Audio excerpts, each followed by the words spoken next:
दिया जाता है। गुरुदेव भगवान कहा करते थे 4 प्रकार के लोग होते हैं, आपने भी सुना ही होगा। एक वो जो यहाँ सुखी, एक वो जो वहाँ सुखी, एक वो लोग होते हैं जो यहाँ भी दुखी और वहाँ भी दुखी। 2 प्रकार के हो गए।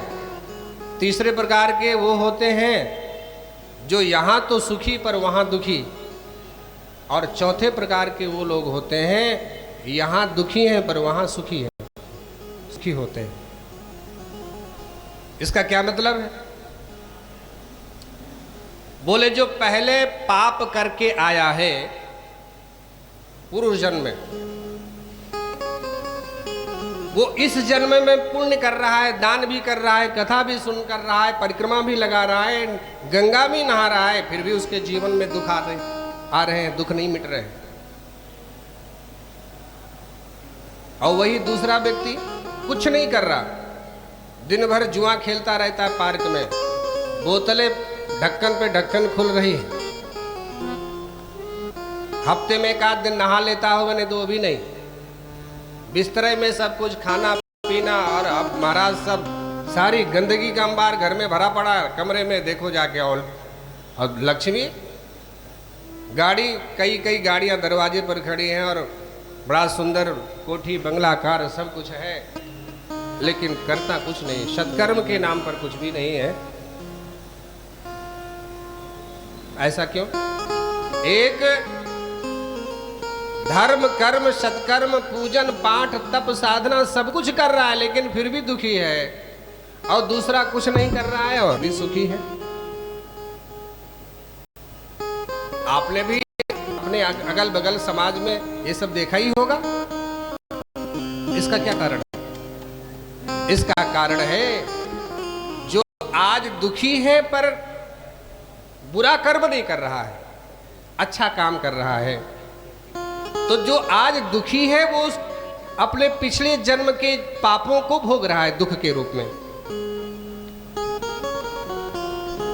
आज अच्छा काम कर रहा है तो अगला जन्म जो उसका होगा, जब परलोक में जाएगा तो वहां पर वो खुश सुखी हो जाएगा, क्योंकि कर्म का फल कभी नष्ट नहीं होता। और जो आज सुखी है पर कुछ धर्म कर्म पूजन पाठ गंगा नहाना या कोई ऐसा किसी की भलाई, किसी को दान पुण्य, किसी गरीब की सहायता कुछ नहीं कर रहा है, शराब पी रहा है, जुआ खेल रहा है, पशुओं को बार कर खा रहा है, सारी गंदगी जीवन में भरी है और फिर भी सुखी है। इसका क्या मतलब है? इसका मतलब है पहले अच्छा काम किया होगा उसका फल अभी भोग रहा है, और आज जो बुरा कर्म कर रहा है इसका फल उसको आगे मिलने वाला है। हजारों साल की दर की यात्रा में उसे कीड़ा मकोड़ा, गटर का कीड़ा बन के रहना पड़ेगा। तो जो आज सुखी है वो पहले का पुण्यात्मा है, जो आज दुखी है वो पहले का पापी है, ये समझना चाहिए। अच्छा, एक व्यक्ति वो होते हैं जो यहां भी दुखी और वहां भी दुखी। वो कौन से होते हैं? जिसने पहले पाप किया उसके फलस्वरूप अभी दुख भोग रहा है, फिर भी सावधान नहीं हुआ, उस दुख को मिटाने के लिए और ज्यादा पाप करता है, चोरी करता है, डाका डालता है, दूसरे को ठगता है, हड़पता है, दूसरे का धन